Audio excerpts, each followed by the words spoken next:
আসসালামু আলাইকুম। Daily cooking by বকুল।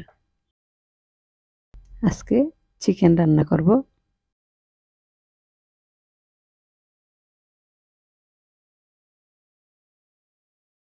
এখানে ব্রয়লার মুরগি নিয়েছি ১.৫ কেজির মতো।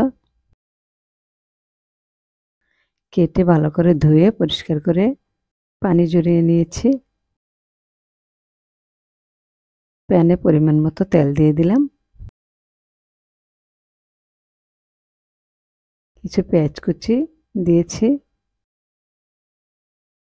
হালকা আছে পেঁয়াজ নেড়েচেড়ে কিছুক্ষণ ভেজে নেব। সাথে দিয়ে দিলাম তেজপাতা, এলাচ, দারচিনি কিছু দিয়ে নেড়েচেড়ে পেঁয়াজ ভালো করে ভেজে নেব। দিয়ে দিলাম স্বাদ মতো লবণ। আবারও কিছুক্ষণ মশলা পেঁয়াজ একসাথে ভেজে নিচ্ছি।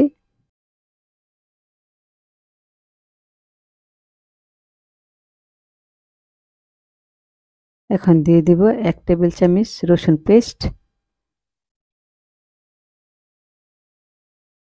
১ টেবিল চামচ আদা পেস্ট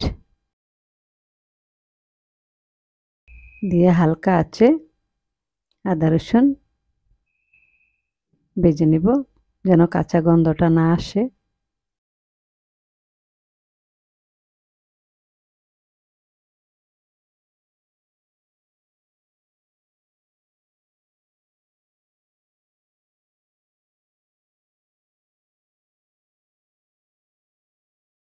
কিছুক্ষণ ভেজে নেওয়ার পর চিকেন দিয়ে দিচ্ছি।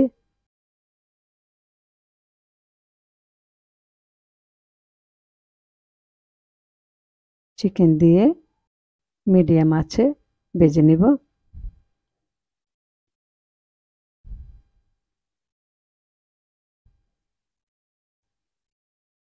মিডিয়াম আঁচে তেলের মধ্যে চিকেন ভেজে নিচ্ছি ৫ থেকে ৬ মিনিটের মতো। এভাবে নেড়েচেড়ে উল্টে পাল্টে ভেজে নেব।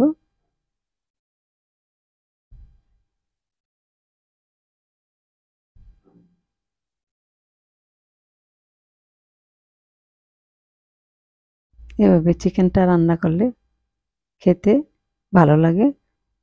পোলাওর সাথে, রুটি পরোটার সাথে খেতে খুবই ভালো লাগে।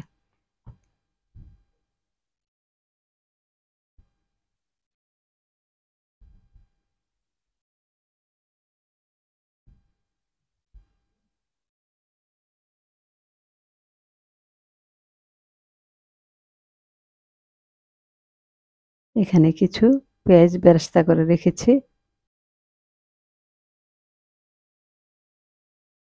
আমি মিষ্টি দই অ্যাড করেছি, কিছু মিষ্টি দই, কিছু বাদাম, জয়ত্রী, জয়ফল, বেরেস্তা একসাথে ব্লেন্ড করে নিয়েছি। মাংসের মধ্যে দিয়ে দিলাম। দিয়ে আবারও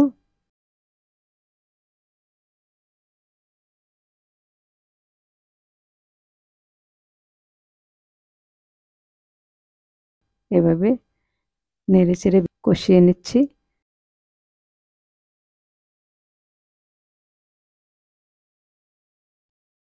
দুইটা আস্ত কাঁচামরিচ দুইটা চিড়ে দিয়ে দিলাম। এখানে অ্যাড করেছি ২ টেবিল চামচ টমেটোর সস।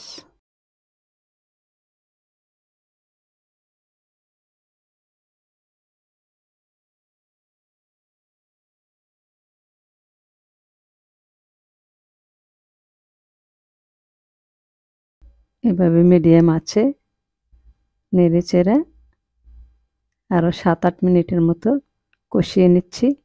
মাংসটা যত বেশি কষানো হবে ততই টেস্ট হবে।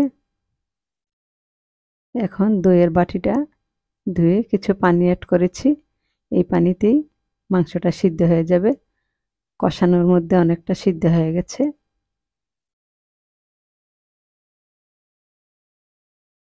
আবারও মিডিয়াম আছে নেড়েচেড়ে রান্না করে নেব।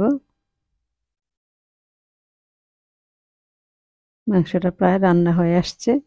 আমরা আমাদের পরিমাণ মতো জলটা রেখে তুলে নিব। দেখুন কতটা ইয়ামি লাগছে। এভাবে রান্না করে খেয়ে দেখুন, আশা করি আপনাদের কাছেও ভালো লাগবে। রুটি, পরোটা, পোলাওর সাথে অসম্ভব ভালো লাগে খেতে। ভিডিওটি ভালো লাগলে সাবস্ক্রাইব, লাইক, শেয়ার করুন। যারা করেছেন তাদেরকে অসংখ্য ধন্যবাদ। আগামী দিন নতুন রেসিপি নিয়ে হাজির হব। আজ এ পর্যন্তই। আল্লাহ হাফেজ।